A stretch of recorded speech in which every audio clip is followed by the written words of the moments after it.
আচ্ছা, আমরা যদি উপপাদ্য নাম্বার 3টা দেখি, এখানে উপপাদ্য 3 বলা হয়েছে কি, এই যে এই উপপাদ্যগুলো আছে অর্থাৎ এই যে কোশ্চেনগুলো, এগুলো সাধারণত পরীক্ষায় অনেক বেশি আসে, যেটি তোমাদের 4 মার্কের জন্য অত্যন্ত গুরুত্বপূর্ণ। তাহলে এই কোশ্চেনগুলো আমাদের ভালোভাবে বুঝতে হবে যেন আমরা খুব সহজেই এগুলো সমাধান করতে পারি এবং পরীক্ষার হলে আমাদের কোনো প্যাচ না লাগে। তো চলো আমরা খুব সহজভাবে এটি আলোচনা করি। তাহলে প্রশ্ন বলছে যে সূক্ষ্মকোণী ত্রিভুজের স্থূলকোণী ত্রিভুজের স্থূলকোণের বিপরীত বাহুর উপর অঙ্কিত বর্গক্ষেত্র ওই কোণের সন্নিহিত অন্য দুই বাহুর উপর অঙ্কিত বর্গক্ষেত্রের ক্ষেত্রফল এবং ওই দুই বাহুর যে কোনো একটি ও তার উপর অপর বাহুর লম্ব অভিক্ষেপের অন্তর্গত আয়তক্ষেত্রের ক্ষেত্রফলের দ্বিগুণের সমষ্টি সমান। বাবা, অনেক বড় একটা কোশ্চেন, তাই না? তো আমরা দেখি যে আসলে এটার প্রমাণটা আমরা কিভাবে করি।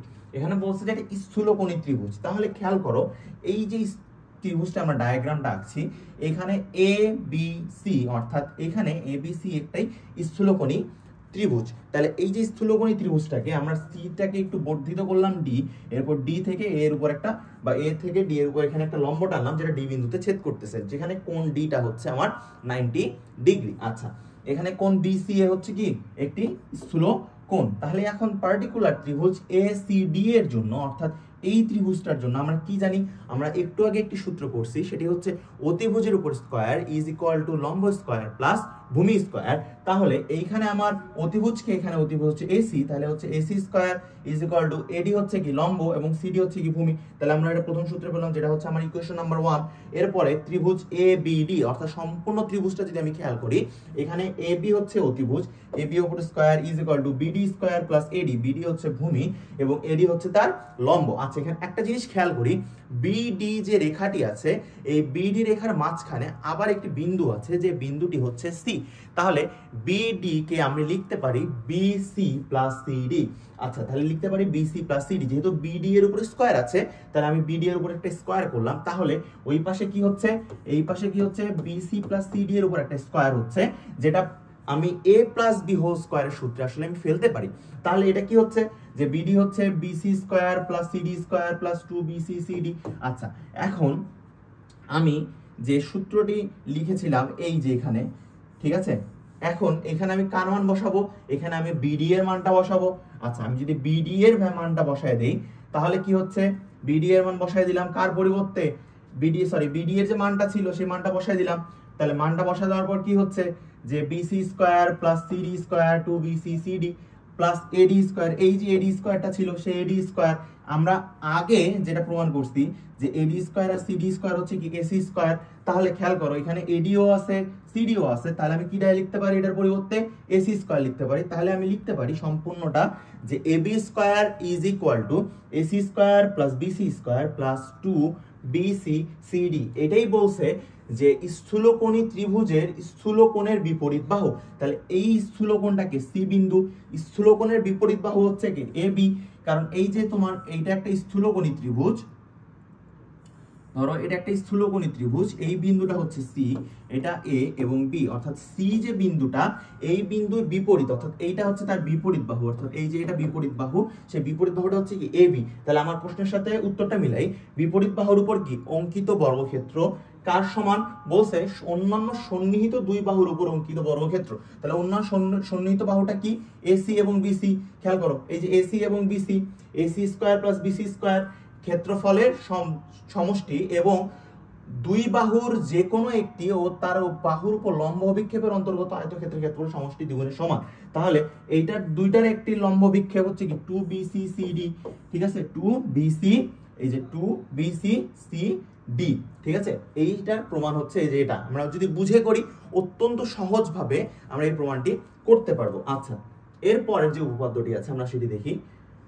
এখানে হচ্ছে উপপাদ্যের প্রমাণটা আছে যে আমরা কিভাবে লিখবো, সবার আগে বিশেষ নির্বাচন লিখবো, বিশেষ নির্বাচন লেখার পর আমরা কি লিখবো, যে আমি একটু আগে যেটা বলছি যে এবিসি ত্রিভুজের ক্ষেত্রে বিসি এ কোণটা স্থূলকোণ, এবি স্থূলকোণের বিপরীত বাহু, তাহলে সন্নিহিত বাহুগুলা কি বিসি এসি, যেগুলো আমি একটু আগে বলছি সেই জিনিসগুলো আমার কোথায় লিখতে হবে, বিশেষ নির্বাচনে লিখতে হবে, ঠিক আছে। আচ্ছা, এরপর আমরা চিত্র দেব, চিত্র দিয়ে এরপর প্রমাণটা করব, যে প্রমাণটা আমরা একটু আগেই করছি, যে এই যে সম্পূর্ণ প্রমাণটা, ঠিক আছে, এই প্রমাণটা তো আমরা একটু আগে করলাম, তাই না, যে AB square is equal to AC square plus BC square plus two BC CD. আচ্ছা, এরপরে আমরা আসি, এরপরে বলছে যে উপপাদ্য 4, এই উপপাদ্যটা অনেক বেশি গুরুত্বপূর্ণ। আমরা এই উপপাদ্য যে এই চ্যাপ্টারের যে প্রমাণগুলো আছে, আমরা এখন যে প্রমাণগুলো করতেছি, এই প্রমাণগুলো থেকে পরীক্ষায় সাধারণত স্যাররা অনেক বেশি কোশ্চেন দেয়। তো তোমরা যখন এই ভিডিওটি দেখবা, এই যে আমি প্রমাণগুলো করাচ্ছি, এগুলো অন্তত অত্যন্ত জোর দিয়ে এবং অত্যন্ত ভালোভাবে করবা, ঠিক আছে, যেন পরীক্ষায় আসলে ভালোভাবে উত্তর করতে পারো। এখন উপপাদ্য 4টা বলছে যে যে কোনো ত্রিভুজের সূক্ষ্মকোণের বিপরীত বাহু, আমরা আগে যেটা পড়ছি সেখানে ছিল স্থূলকোণের বিপরীত বাহু, এখানে বলছে কি সূক্ষ্মকোণের বিপরীত বাহু। সূক্ষ্মকোণের বিপরীত বাহুর উপর অঙ্কিত বর্গক্ষেত্র অপর দুই বাহুর উপর অঙ্কিত বর্গক্ষেত্রদ্বয়ের ক্ষেত্রফল সমষ্টি অপেক্ষা দুই বাহুর যে কোনো একটি ও তার অপরটির লম্ব অভিক্ষেপের অন্তর্গত আয়তক্ষেত্রের ক্ষেত্রফলের দ্বিগুণের পরিমাণ কম। অর্থাৎ আগে ছিল দ্বিগুণ বেশি, এখন হচ্ছে দ্বিগুণ কম। তাহলে চলো আমরা প্রমাণটা করে দেখি। এই যে দুইটা চিত্র দিয়ে এই প্রমাণটা করা যায়। এখন তুমি কোন চিত্র দিয়ে প্রমাণটা করবা, ইটস আপ টু ইউ। আমি দুইটা দিয়েই বলতেছি, খেয়াল করো যে এই যে আমি চিত্রটা আঁকছি, এই চিত্রে কি বলছে যে ধরো এ ডি বি, অর্থাৎ এই যে কোণটা ডি কোণটা, এটি হচ্ছে একটি সমকোণ, এক সমকোণ। তাহলে পিথাগোরাসের সূত্র অনুযায়ী আমরা কি জানি? পিথাগোরাসের সূত্র অনুযায়ী আমরা জানি অতিভুজ স্কয়ার ইজ ইকুয়াল টু লম্ব স্কয়ার প্লাস ভূমি স্কয়ার। তাহলে এইখানে আমি এ বি স্কয়ার, এই যে এখানে আমি A B square is equal to AD square plus BD square লিখতে পারি। তাহলে এই যে এটা হচ্ছে 1 নম্বর সমীকরণ। এখন খেয়াল করো বিডি যে আছে, এই পার্টিকুলার বিডি ডিসটেন্সটাকে আমি কি লিখতে পারি? এই বিডি কে আমি লিখতে পারি BC minus CD, BC minus CD. এখন আমি যে আগে মানটা বসাইলাম, কি বসাইলাম যে A B square is equal to AD square plus BD square. তাহলে এই যে বিডি, এই বিডি এর জায়গায় আমি এখন এটা বসাবো, কারণ বিডি এর ভ্যালু আর বিসি মাইনাস সিডি এর ভ্যালু তো সেম। তাহলে এখানে কি হচ্ছে AD square plus BC minus CD তারপর হোল স্কয়ার। তাহলে এটা এ মাইনাস বি হোল স্কয়ারের সূত্রে পড়ছে। আচ্ছা, তাহলে এই যে এখানে এ মাইনাস বি হোল স্কয়ারের সূত্রে পড়ছে CD square plus BC square minus 2 CD BC. তাহলে এখন তুমি যেটা বের করছো, তুমি যে বের করছো কি এ বি স্কয়ার হচ্ছে কি এই যে এখন AD square plus BC square plus CD square minus 2 BC CD. আচ্ছা, এটা তুমি বের করছো। এখন একটা জিনিস খেয়াল করো যে তোমার এসিডি আরেকটা ত্রিভুজ আছে। কোন ত্রিভুজ? এসিডি একটা ত্রিভুজ। তুমি যদি এখানে এসিডি ত্রিভুজটা খেয়াল করো, তাহলে তুমি লিখতে পারো এসি স্কয়ার, তুমি লিখতে পারো এখান থেকে AC square is equal to AD square plus CD square. তাহলে এই যে এখানে আমার এডি আর সিডি স্কয়ার আছে, সেটাকে আমি কি দিয়ে রিপ্লেস করতে পারি? এসি দিয়ে রিপ্লেস করতে পারি। তাহলে এই যে হয়ে গেল AC square plus BC square minus 2 BC CD. তাহলে এইখানে সূক্ষ্মকোণ কোনটা ছিল? সূক্ষ্মকোণ ছিল আমার হচ্ছে, ধরো যে এখানে সূক্ষ্মকোণ হচ্ছে, আমি ধরে নিলাম যে কোণ সি হচ্ছে সূক্ষ্মকোণ। তাহলে সূক্ষ্মকোণের বিপরীত বাহু হচ্ছে কি এ বি। তাহলে এই যে A B square is equal to কি, তার অন্য সন্নিহিত দুই বাহুকে এসি এবং BC, AC square BC square থেকে কত কম? 2 কম। তাহলে মাইনাস 2, এই যে এখানকার 2 বিসি, এই যে সম্পূর্ণ বিসি ইন্টু সিডি। ঠিক আছে? আচ্ছা, এই উপপাদ্যটা অনেক বেশি গুরুত্বপূর্ণ, অনেক বেশি গুরুত্বপূর্ণ। এরপরে আসি যে এরপরে আমরা যে উপপাদ্যটি করবো সেটা সাধারণত অ্যাপোলোনিয়াসের উপপাদ্য। এই অ্যাপোলোনিয়াসের উপপাদ্যটা অনেক মজার, ঠিক আছে। এইটি সাধারণত কম্বাইন্ড উপপাদ্য। কম্বাইন্ড উপপাদ্যটা কি? আমরা আগে স্থূলকোণের এবং সূক্ষ্মকোণের ক্ষেত্রে প্রমাণ যেটা দেখছি, সেই প্রমাণ থেকে যে উপপাদ্যটা আসবে সেটা হচ্ছে আমাদের অ্যাপোলোনিয়াসের উপপাদ্য। আচ্ছা, এই অ্যাপোলোনিয়াসের উপপাদ্যটা দেখি। অ্যাপোলোনিয়াস কি বলছে? সেটা বলছে যে ত্রিভুজের যে কোনো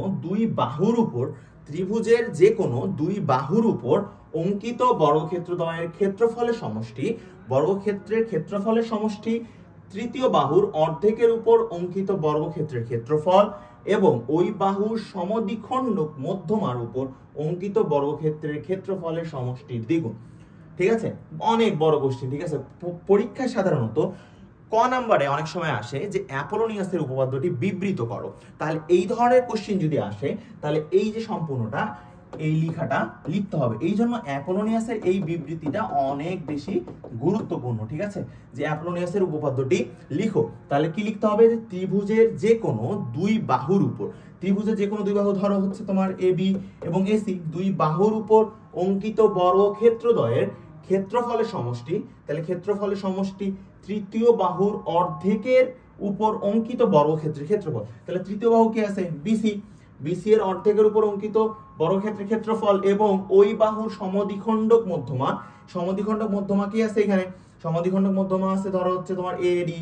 তো মধ্যমার উপর অঙ্কিত বর্গক্ষেত্রের ক্ষেত্রফলের সমষ্টি দ্বিগুণ। আচ্ছা, এখন কোণ বি অর্থাৎ এই যে পার্টিকুলার কোণটা, এটা যদি আমার সূক্ষ্মকোণ হয়, তাহলে সূক্ষ্মকোণ হলে আমরা যে প্রমাণটা আগে দেখছি সেই প্রমাণটা আমরা বসাই, যে এ বি স্কয়ার হচ্ছে কি এডি স্কয়ার প্লাস বিডি স্কয়ার, অর্থাৎ এ বি স্কয়ার, এই যে এটা সূক্ষ্মকোণ, তাহলে সূক্ষ্মকোণ হলে কি এই যে এডি এবং বিডি এর উপর স্কয়ার প্লাস প্লাস 2BDDE। আচ্ছা, এখন গেল এইটা।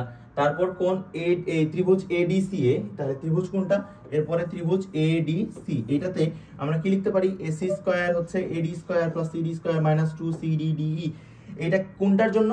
এটা হচ্ছে সূক্ষ্ম কোণের জন্য, আর এটা হচ্ছে স্থূল কোণের জন্য। এটা কোন কোণের জন্য? এটা হচ্ছে স্থূল কোণের জন্য। এখন আমি যদি এই দুইটা জিনিসের ক্ষেত্রে ডি হচ্ছে মধ্যমা, তাহলে ডি যদি মধ্যমা হয় তাহলে এখানে কি বিডি ইজ ইকুয়াল টু কি সিডি। আচ্ছা, তাহলে আমরা কি কি সমীকরণ পাইলাম? যে এবি স্কয়ার আমরা সমীকরণ পাইলাম, এটা 1 নাম্বার সমীকরণ, আর এটা পাইলাম 2 নাম্বার সমীকরণ। তাহলে 1 নাম্বার সমীকরণ আর 2 নাম্বার সমীকরণ যদি আমি যোগ করি তাহলে কি হচ্ছে? তাহলে হচ্ছে যে A B square plus A C square, A B square plus A C square কি হচ্ছে? AD square plus BD square, কত হচ্ছে? AD square plus BD square plus 2BD DE. আচ্ছা, তারপর কি হচ্ছে? Plus A D square CD square, CD square minus 2BD minus 2BD into DE, অর্থাৎ sorry এখানে বিডি আর সিডি তো সেম। আচ্ছা, ডিই। এখন খেয়াল করো, আমি লিখছি যে বিডি আর সিডি সমান, তাহলে যে সব জায়গায় বিডি আছে সেখানে আমি সিডি বসাই। তাহলে সিডি বসাইলে এই যে টার্মটা এটা বাদ হয়ে যাবে। তাহলে আমার কি হচ্ছে? সেটি হচ্ছে AB square plus AC square হচ্ছে 2AD square plus BD square. তাহলে অ্যাপোলোনিয়াসের উপপাদ্যটা যদি প্রমাণ করতে বলে তাহলে এখান থেকে শুরু করে আমরা এই পর্যন্ত প্রমাণটা করব। বিগত যে আমরা সূক্ষ্ম কোণ বা স্থূল কোণের যে প্রমাণটা করছি সেটি আর আলাদাভাবে করার কোনো দরকার নাই। আচ্ছা, এরপরে দেখি, এরপরে আমরা কিভাবে এই অ্যাপোলোনিয়াস থেকে হচ্ছে আরো প্রমাণ দেখব, সেই প্রমাণটা আমরা দেখি। অ্যাপোলোনিয়াসের উপপাদ্যের মাধ্যমে ত্রিভুজের বাহু ও মধ্যমা সম্পর্ক নির্ণয়, এটি অত্যন্ত গুরুত্বপূর্ণ একটি প্রমাণ। কোশ্চেন যদি একটু কঠিন করতে চায় তাহলে স্যাররা এই উপপাদ্যটি দিবে দিবে দিবে, ঠিক আছে? উপপাদ্যটাই অ্যাপোলোনিয়াসের উপপাদ্যের মাধ্যমে ত্রিভুজের বাহু ও মধ্যমার সম্পর্ক নির্ণয় করতে বলবে। স্যার বলে দিবে যে অ্যাপোলোনিয়াসের উপপাদ্য প্রমাণ করতে ক্ষয়ে, এবং বলবে গতে দেখবা যে অ্যাপোলোনিয়াসের উপপাদ্য ব্যবহার করে এই ত্রিভুজটার বাহু এবং মধ্যমা সম্পর্কটা বের করতে বলছে। আচ্ছা, খেয়াল করো যে এই যে এখানে একটা এবিসি একটা ত্রিভুজ, এখানে কি এবিসি একটা ত্রিভুজ, এখানে এবিসি ত্রিভুজে বিসি অর্থাৎ বিসি এর দৈর্ঘ্যটা কি এ, কারণ এই যে এ কোণ, এ কোণের বিপরীত বাহু যেটা এই বিসি, তাহলে তার লেংথ কি হবে? এ হবে। অর্থাৎ যেই কোণটা তুমি ধরো যে বিএসি অর্থাৎ এই যে এ কোণটা, এটার বিপরীত বাহু কে? বিসি, তাহলে সেটার লেংথ ধরলাম এ। তারপর এখানে কে আছে? এসি, এটার লেংথ ধরলাম হচ্ছে বি, এবং এখানে কে আছে? এবি, যার লেংথ ধরলাম হচ্ছে সি। আচ্ছা, তারপরে কি বলছে? তারপরে বলছে BC CA O A B বাহুর উপর অঙ্কিত মধ্যমাগুলো কি কি আছে? মধ্যমা হচ্ছে এডি, মধ্যমা হচ্ছে এডি বি ই ও সিএফ। তাহলে প্রতিটারই দৈর্ঘ্য দেওয়া আছে, প্রতিটার দৈর্ঘ্য দেওয়া যথাক্রমে ডি ই এবং এফ। আচ্ছা, তাহলে এখন আমরা যে সম্পর্কটা পড়ছি অ্যাপোলোনিয়াসের উপপাদ্য, সেই অ্যাপোলোনিয়াসের উপপাদ্যটা যদি আমরা দেখি, খেয়াল করি যে অ্যাপোলোনিয়াসের উপপাদ্য কি বলছে, যে আমরা জানি AB square plus AC square, এই এবি এবং এসি যদি ধরি তাহলে হচ্ছে 2AD/BD, ঠিক আছে? 2AD square plus BD square, আমরা যেটা আগে লিখছি। তো এখন আমি তো প্রতিটার মান জানি, কার মান জানি এবি, এবি এর মান কত, এবি এর মান হচ্ছে সি, আর এসি এর মান কত, এসি এর মান হচ্ছে বি। তাহলে এই যে মানটা বসাই দিলাম, তারপর হচ্ছে কি 2 এডি, এডি মানে কত, এই যে এডি এর লেংথের দৈর্ঘ্য আমি কত ধরছি ডি, তাহলে এই যে 2d স্কয়ার, তারপর কি হচ্ছে বিডি, তাহলে এই যে বিডি বের করতে বলছে, যেহেতু মধ্যমা, তাহলে এই মধ্যমাটি রেখাটিকে সমান দুই ভাগে ভাগ করছে, তাহলে আমি লিখতেই পারি বিডি আর ডিসি পরস্পর সমান, তাহলে BD plus DC is equal to BC. তাহলে আমি এখানে লিখতে পারি যে 2BD is equal to BC, তাহলে বিডি হচ্ছে হাফ বিসি। আচ্ছা, হাফ বিসি, তাহলে বিসি, বিসি এর লেংথ কত, বিসি এর লেংথ হচ্ছে এ, তাহলে এটা হচ্ছে হাফ এ এর উপর স্কয়ার। তাহলে এইখান থেকে সমাধান করে আমার কার মান বের করতে হবে, মধ্যমা। তাহলে প্রতিটা থেকে আমার মধ্যমাটা বের করতে, তাহলে মধ্যমাটা কি ডি, তাহলে মধ্যমা ডি কে আমি বাম সাইডে রাখলাম, বাকি সবগুলোকে ডান দিকে নিয়ে গেলাম, নিয়ে যায় আমার যেই আকারটাতে আসবে সেটি হচ্ছে কত, সেই আকারটি হচ্ছে 2b square plus c square minus a square divide by 4। এটা কার জন্য, একটা মধ্যমার জন্য। আরো কয়টা মধ্যমা আছে, দুই। কয়টা মধ্যমা আছে, দুইটা। তাহলে এইটার পর আমরা জাস্ট লিখে দেব অনুরূপ ভাবে বা সেম অ্যাজ, ঠিক আছে, যেটাই লিখো, লিখার পর তুমি কার জন্য করছো, এই এডি এর জন্য করছো, তাহলে তুমি এখন কার জন্য করবা, তুমি এখন বি এর জন্য করো, বা ই স্কয়ার তুমি লিখতে পারো, ই স্কয়ার হচ্ছে কি 2c square plus a square minus b square, এবং এফ বাকি যেটা থাকবে সেটা তুমি এফ স্কয়ার দিয়ে লিখে দিবা, শেষ। আচ্ছা, এরপর আমি তিনটাই যদি যোগ করি, অর্থাৎ আমি এখানে যদি D square plus E square plus F square যদি যোগ করি, তাহলে যোগ করার পর কি হচ্ছে আমরা দেখি, এই যে আমরা ডি স্কয়ারের ভ্যালুটা আমরা বের করছি একটু আগে, ঠিক আছে। আচ্ছা, এরপরে আমি কি করছি, ডি স্কয়ার ই স্কয়ার এফ স্কয়ার আমি যদি যোগ করি, এই যে মানটা আমরা বের করছি, ঠিক আছে, মানগুলো যোগ করছি, যোগ করার পর নিচে দেখো 4টা কমন, 4 কমন লিখে আমি যদি এখন এখানে সরলটা করি, সেটা কত হচ্ছে 2b square plus 2c square minus a square plus 2c square plus 2a square minus b square plus 2a square plus 2b square minus c square.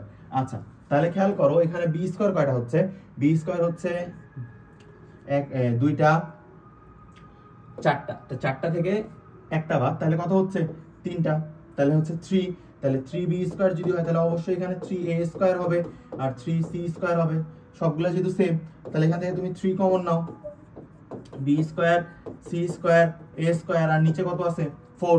আচ্ছা, তাহলে কি বের করলা, তুমি বের করলা D square plus E square plus F square হচ্ছে কত 3/4, B square plus C square plus A square. আচ্ছা, এখান থেকে 4টা এদিকে পাস করে দাও, এই 3টা এই 4টা এদিকে পাস করে দাও, তাহলে কত হচ্ছে 4 D square plus E square plus F square হচ্ছে 3 A square plus B square plus C square. এই পর্যন্ত হচ্ছে আরেকটা প্রমাণ, যে প্রমাণটা অত্যন্ত গুরুত্বপূর্ণ, ঠিক আছে। এরপরে দেখি আরেকটা জিনিস, যে স্যার যদি আরেকটু পেঁচায় দেয়, আরেকটু পেঁচায় দেয়, ঠিক আছে, পেঁচায় যদি দেয়, তাহলে আমরা এইটুকু তো জানি যে আমরা বের করছি যে সি স্কয়ার হচ্ছে কি এ স্কয়ার প্লাস বি স্কয়ার, তাহলে আমরা সি স্কয়ারের ক্ষেত্রে এখন আমি যদি উভয় পাশে সি স্কয়ার যোগ করি, তাহলে কি হচ্ছে A square plus B square plus C square হচ্ছে কত 2c স্কয়ার। তাহলে এইখানে A square plus B square plus C square, এটার মান কত বের করছিলাম একটু আগে, এটার মান বের করছিলাম 4/3 D square plus E square plus F square is equal two 2c square. তাহলে এখান থেকে 2 অবশ্য থেকে বাদ দিয়ে দেই, তাহলে কত হচ্ছে এখানে 2 D square plus E square plus F square হচ্ছে কত 3c স্কয়ার। তাহলে পরীক্ষায় এই প্রমাণটুকুও দিতে পারে, ঠিক আছে। আচ্ছা,